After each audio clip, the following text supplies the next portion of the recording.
La parole est à Monsieur Éric Girardin. Merci, Monsieur le Président. Ma question s'adresse à Madame la ministre de la Jeunesse et des Sports. Nous sommes champions du monde et nous en sommes particulièrement fiers. Notre fête nationale a joué les prolongations et s'est conclue en apothéose dimanche avec le magnifique feu d'artifice de notre équipe de France de football, venue à bout de sa campagne de Russie.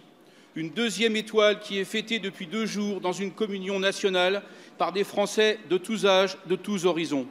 La France qui gagne, c'est bien sûr l'amalgame réussi par un grand Didier Deschamps entre des cadres expérimentés rompus aux grandes compétitions internationales et l'intégration d'une génération de jeunes joueurs talentueux. Notre équipe, moins de 26 ans d'âge moyen, a conquis le monde. Elle succède ainsi dans sa jeunesse à celle du Brésil et du roi Pelé en 1970. Et elle n'a pas encore révélé tout son potentiel.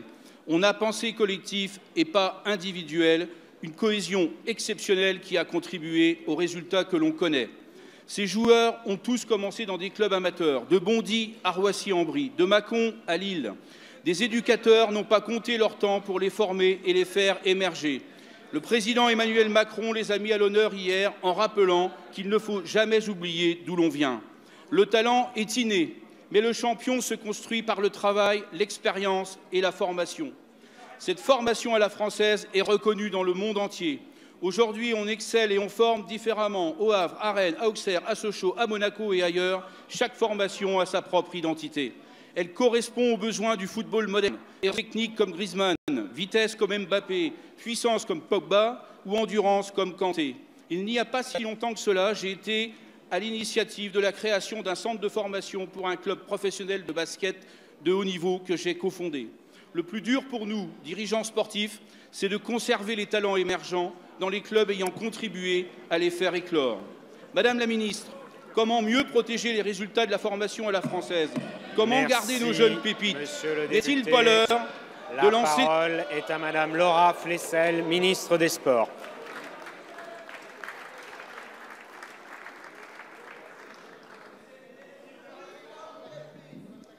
Monsieur le Président, Mesdames et Messieurs les députés, Mesdames et Messieurs à l'Assemblée, merci pour cette équipe de France. Effectivement, 2 étoiles et aujourd'hui 2 questions et je suis ravie pour le sport. Chacun de ces joueurs a commencé dans un petit club, vous l'avez dit, parce qu'ils ont cru à lui, parce que l'on a détecté et formé. Et aujourd'hui, ils sont champions du monde. Vous soulevez ce sujet pertinent de la réforme de la formation dans le sport professionnel que j'ai récemment évoqué avec Muriel Pénicaud.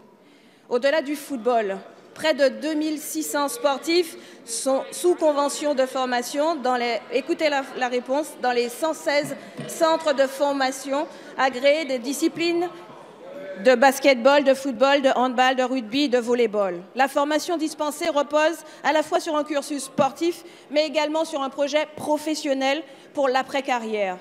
Il nous appartient en effet de renouveler aujourd'hui le cahier des charges des centres de formation sur 5 objectifs.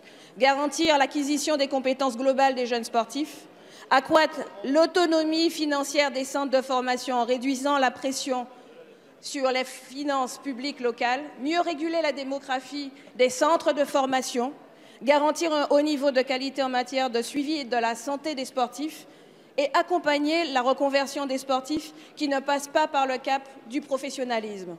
La formation dans le sport constituera un plan dédié du PGL, loi Sport et Société.